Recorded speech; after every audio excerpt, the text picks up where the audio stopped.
Penny finished her work. She had a secretary and she was in public relations.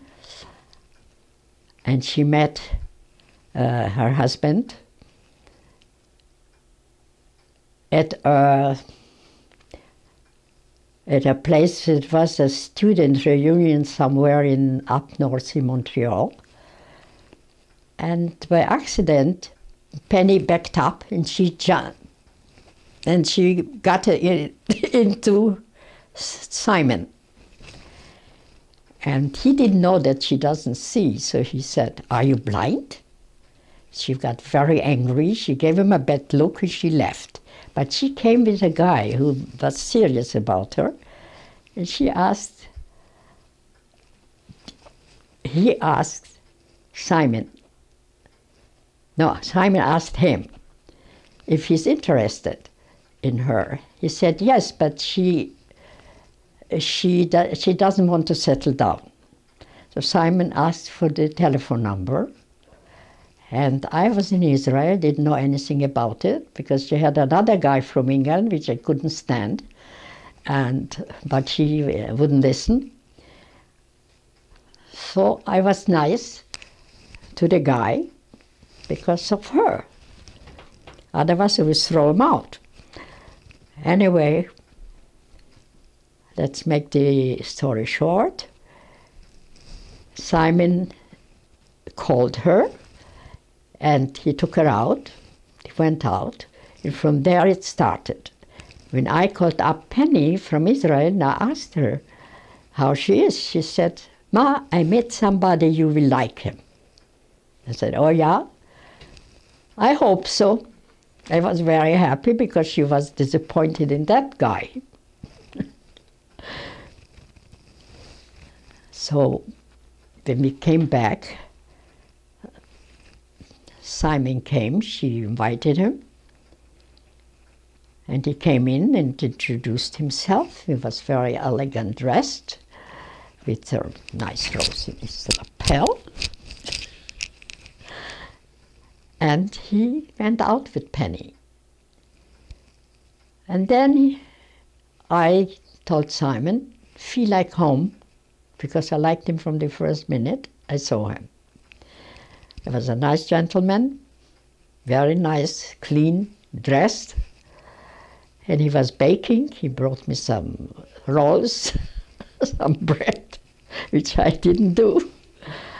One day, when she was already with Simon, not married, but they were going out. And he took her to a concert in Place des Arts,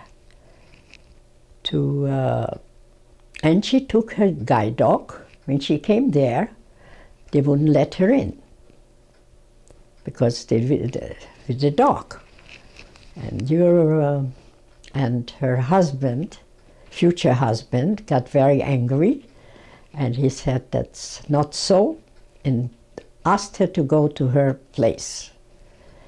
She started to walk, and that guy ran into the director of Place des Arts, and it was already the law that guide dogs are permitted to go in anywhere. And Penny said to that guy, "Do you know the law?" So he didn't know what to do. He ran in to the director. She came out and she knew the law, and she started to accuse herself and openly in the paper that from now on the people with dogs are allowed to come in to the concerts. So that was Penny's doing. You know? She revolted, and she did want to know them that they're wrong, and they were afraid that Penny could sue them. So that's why they made a statement the next day in the paper, and Penny put it in the paper too. You know what happened. And he came 2 years, they went out. And she always said to me, "I'm not going to marry him. Not going to marry him." So, all right. I didn't answer to that. And one day, she was with Simon. It was late, but usually they never came to the house. Simon never came into the house 11 o'clock at night. And she was ringing the bell like an alarm, Penny. And she laughed. I opened the door and said, "What's the matter with you? Look whom I brought you." I said, "Who?" "Simon." I said, "No, I brought your future son-in-law." They got engaged. That was what she said. When Simon got his diploma, his PhD diploma, we were invited from the university to attend. My husband, I, and Penny, and we were there. And they had in the hall, they made, drinks and, for the reception. They sent us an invitation. And Penny went out with Simon that evening, or later a day, I don't remember. And because she promised Simon when he is going to make his PhD, she's going to take him out to a nice French restaurant. She took him out. We were sitting there and talking. And he sent out resumes to go to the United States, because Canada was not very great in research, so Simon wanted to go to the States. So while they were talking, and Penny said to him, "No, now you have your diploma, so you will go to the United States." So he said, "I want you to come with me." So she looked at him and said, "What do you mean?" He said, "Not as my mistress, as my wife." And Simon said, "Okay," and that's how it started. They became engaged there, that they are going to marry, and they didn't tell me. It took 2 weeks before Simon spoke to his parents, because they were supposed to come in May to visit, and Penny didn't tell me a word. After 2 weeks, because Simon's parents were supposed to come in May, so he called up the parents and said, "Instead to come in May, come in June, because we are going to get married." But Penny said to Simon before, she wants to meet the parent before she marries, if they agree. But they did. They were very nice and understood, and they agreed. So then I found out. She came in and told me we are getting married in June. But when they were coming in and said she's engaged, I felt my knees get soft and I will fall. So I sat down, took out some drinking, and we were drinking to say Mazel Tov. You know what that is, Mazel Tov? Yes. Okay. So that was a nice story. And from that time on, everything went very nice and very smooth. Afterward, I remember very, very clear when they left, and I didn't want to cry out loud, that Penny should hear it. So I was biting my hands.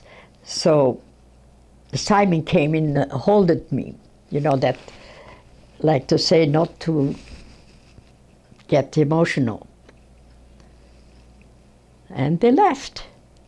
And I was missing her because the time they were still in Canada, they bought a house and he fixed it up, and then they came, the parents came for the wedding, and the grandparents came to visit also.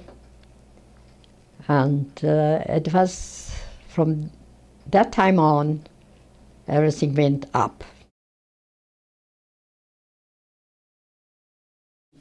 I see you were born, yeah, now I remember. You were born the night when my mother died. You were born the 15th, and my mother died in the morning the 16th. And then came the second one, Gary. So I had 2 grandsons, which are big men tonight. I spoiled them, yes. Grandparents have the privilege. Oh, yeah, I have one incident I had with Gary. You were in swimming competition, and your father and mother, particularly your father, he told me not to give them any money. They get $1 each. When they lose it, they were playing on the DVD, then they don't get any more. And they shouldn't ask me for it. And they told me not to give you. Anyway, you didn't come. But Gary lost it, and he came under the table where we were sitting and eating and begged me to give him a quarter.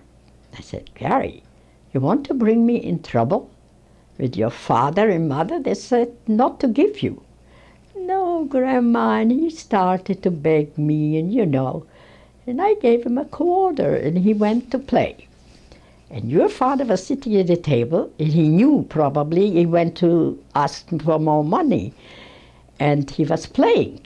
He jumped up and he was running. He brought him to the table, and he was frightened. He looked at me, and your father said, I told you not to give them. So I said, and your mother came to the table and she said, we will discuss that at home. That was the end. We went home. I went into the room, closed my door. Your mother comes in. She said to me, why did you give him a quarter when we told you not to? I said, listen to me. If you will have grandchildren and they will come and beg you under the table with both hands, please give me a quarter, I would like to see if you wouldn't give it. She started to laugh and she left.